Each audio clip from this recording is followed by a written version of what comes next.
gi kotudore kod weche gi mag finance bill kapok ochopo koro kuma wachope sani ma jo Kenya koro wuok oko ka wacho ni wan gino kwadware weuru koro wawite oko kaka en note.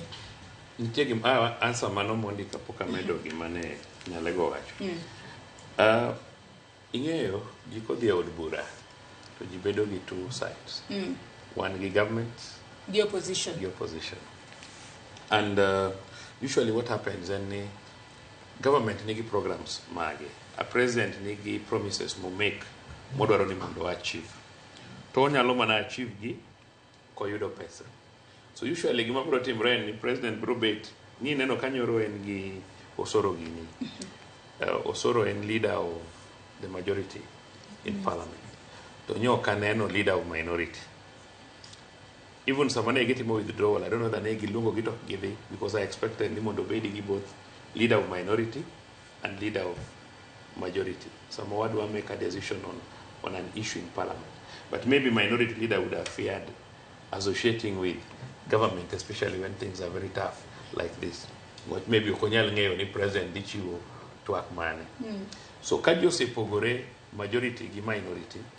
To many a times president biro keto joge piny to pimo ni gini adwaro pesa mabro rango sirkal mwabro achieve go manifesto wa. Ingen rach jo Kenya en igo kura kawuono to kiny jo chako larore kaka ng'at mane madhi bedo joma dwa dhi chung in the next elections. Kata kidhi e gweng inongo ka giringo up and down wadhi e liete nyaka liel mukia ng'amotho ioro pesa nyaka ng'at mok ing'eyo because jimanyo position. So jo Kenya chako go siasa immediately ka sirkal manyien odonjo ni to wachako go siasa.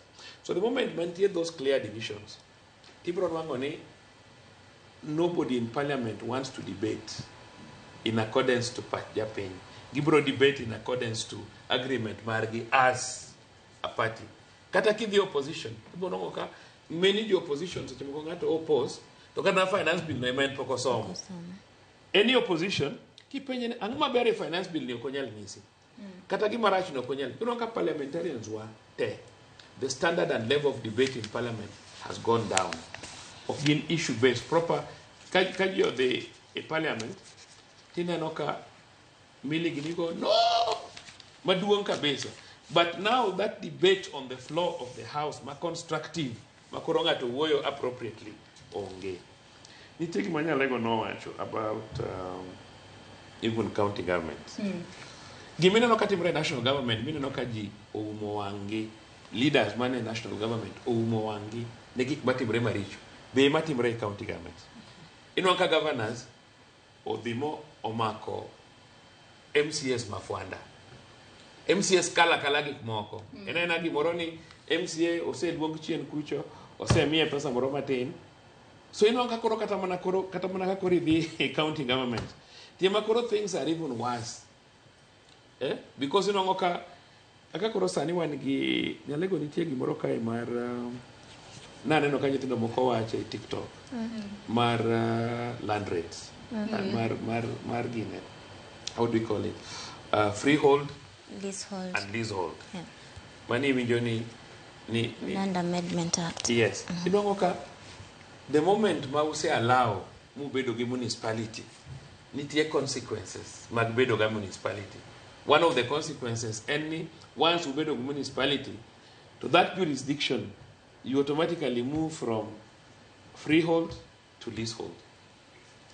What I don't know, Nyalego, because you are a lawyer, is whether there is a way by our county assemblies Nyalo decide ni kata kuwa bedo gi municipalities to wanyalo ensure ni koro watamre no kwa nyal bedo gi leaseholds instead of mondo kikwa move from freehold to leasehold because it has implications. Because kin gi law community municipality ka koro ubunja is a municipality within that jurisdiction of the municipality inyano kanga to has a law madala to gin jomodhier kori subject gin mondo gichul ang'owa rates. And yet jine assume no municipality any land around municipality is commercial. Tibro nwango ni yes ufall under municipality to lopu podo ken commercial, it's just rural based upidho mana oduma gi asto koridwa koni ni mondo uchul ang'owa rates. And the moment mokichulo rates then then municipality nigi right ma recover that rates by even selling your property.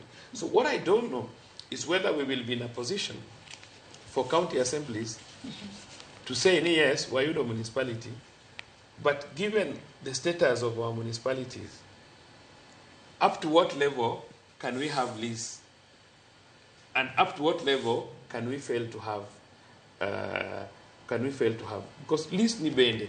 Pesa niko biro enmar facilities. Ido ani mondi bedi gi siwa, mondi bedi gi roads, mondi bedi gi mane mo meichulo land rates, mondo provide for services.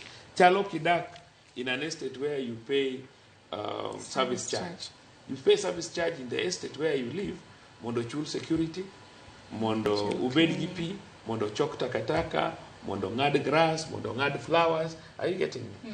So what we are saying, and there is a lot, even at Kikobeda national level, even at the county level where we have county assembly.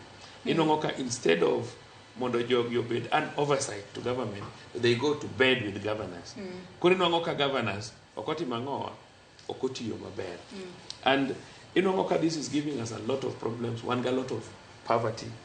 Inongoka priorities are very bad. Like the rural economy, you should ask yourself later, how do we improve this rural economy? Monongato bedigi pesa hiyo fuko.